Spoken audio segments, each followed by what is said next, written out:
माँ जी, आपको नहीं लगता कि आप जेठानी जी को कुछ ज़्यादा ही प्यार करती हैं? अरे नहीं नहीं बहू, पर तुझे ऐसा क्यों लगता है? उन्हें आए दिन मायके भेज देती हैं।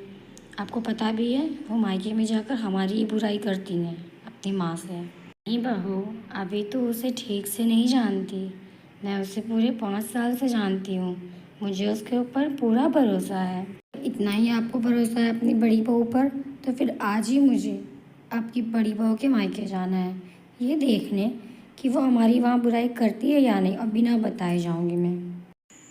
अगर तुझे ऐसा करने से तसल्ली मिलती है तो ठीक है बहू।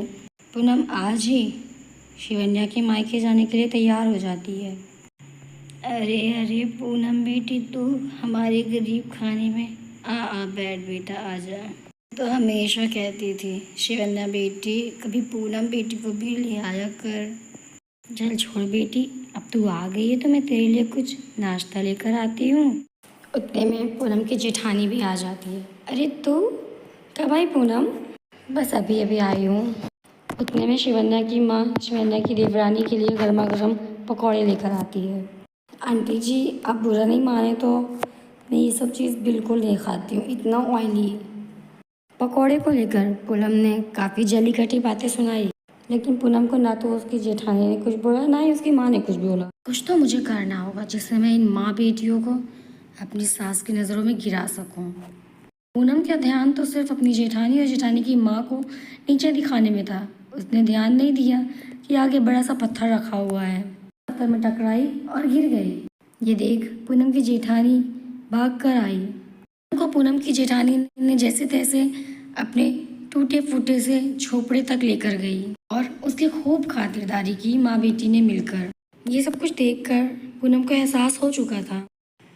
पूनम गहरी सोच में रहती है। जिस जेठानी और जेठानी की माँ को मैं हमेशा से अपनी सास की नज़रों में गिराना चाहती थी, वो मेरी जेठानी और जेठानी की माँ, आज दोनों ने मिलकर मेरा दिल जीत लिया। पूनम को अपनी गलती का एहसास हो चुका था और वो वहीं रोने लगी, लेकिन अपने आंसुओं को जाहिर नहीं किया। जेठानी जी, आप अपनी माँ के साथ अच्छे से रहिए, मैं वहाँ सासू माँ का पूरा ख्याल रखूँ। ठीक है पूनम, लेकिन तू अपना भी ध्यान रखना। पूनम अपने ससुराल के लिए रवाना हो जाती है। उसकी सास बैठी थी। आप बिल्कुल सही थी माँ। जेठानी जी वैसी बिल्कुल नहीं है। चल अच्छा हुआ तुझे एहसास तो हुआ। बहू, हर लड़की वैसी नहीं होती।